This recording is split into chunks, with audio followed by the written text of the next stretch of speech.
Hola con todos, yo soy Mateo Arteaga, bienvenidos al laboratorio número 6 de Física 2. En este laboratorio vamos a hablar sobre las leyes de Kirchhoff. Para encontrar las corrientes que fluyen en un circuito, al igual que los voltajes, podemos utilizar las leyes de Kirchhoff. Estas leyes indican dos cosas y parten de la conservación de la carga y de la energía. La primera ley es la ley de la corriente y dice que en un nodo la suma de las corrientes que entran es igual a la suma de las corrientes que salen. Esto parte de la conservación de la carga, y ya que la corriente es la derivada de la carga respecto al tiempo, podemos ver que si la carga es constante, entonces la corriente va a ser cero en cualquier punto. La segunda ley es la ley de las tensiones, y esta indica que la suma de los voltajes en un circuito cerrado es igual a cero. Este resultado puede verse como una consecuencia de la conservación de la energía. Como sabemos que el voltaje es la integral de línea del campo eléctrico, en un camino cerrado, la integral de un campo eléctrico, que es un campo gradiente, va a ser cero. Entonces la suma que es la integral, que va a ser del voltaje, va a ser igual a cero.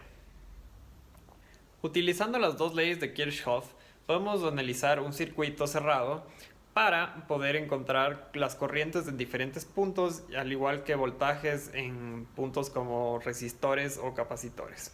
En este laboratorio vamos a medir los voltajes y corrientes en este circuito y compararlos con los valores teóricos analizados con las leyes de Kirchhoff. En este laboratorio vamos a analizar este circuito que ya lo construí por cuestiones de tiempo. Entonces lo que vamos a hacer es a cada batería vamos a ponerle un voltaje específico. Esta de 10, esta de acá arriba de 15, esta tercera igual de 10. Ahora también las resistencias, los vamos a poner esta de 100 ohmios, la segunda vamos a hacer de 120 ohmios y la tercera va a ser de 60 ohmios. Hay que considerar la dirección de la corriente porque los electrones fluyen en el sentido opuesto a la notación convencional. Esta es la notación convencional y podemos ver que hay tres corrientes, I1, I2 e I3. Cada una de estas tiene un valor que vamos a encontrar usando el amperímetro. El amperímetro se lo pone en serie para ver cada corriente. Usando el voltímetro vamos a poner cada metal en el filo de cada uno de los resistores y vamos a medir cuánto voltaje hay, cuánta diferencia de potencial. Aquí y aquí. Vamos a registrar estos datos para hacer nuestros cálculos. Con este circuito se pueden obtener tres ecuaciones para las tres corrientes que encontramos. Una ecuación de estas es del nodo y dos ecuaciones de estas son de mallas. Con esto tenemos tres ecuaciones, tres incógnitas y podemos hacer la simplificación por eliminación de Gauss-Jordan para encontrar las tres incógnitas y así obtener las tres corrientes.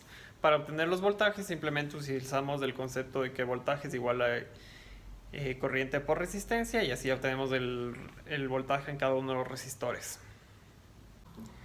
Hay que considerar que al estar usando un simulador siempre el resultado va a ser muy cercano al obtenido teóricamente, así que el experimental no va a variar ya que es una cuestión de programación.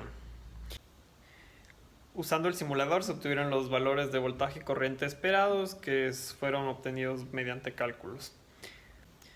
Por último, podríamos comprobar que en efecto los circuitos cerrados suman cero si sustituimos las corrientes y las resistencias en las ecuaciones obtenidas.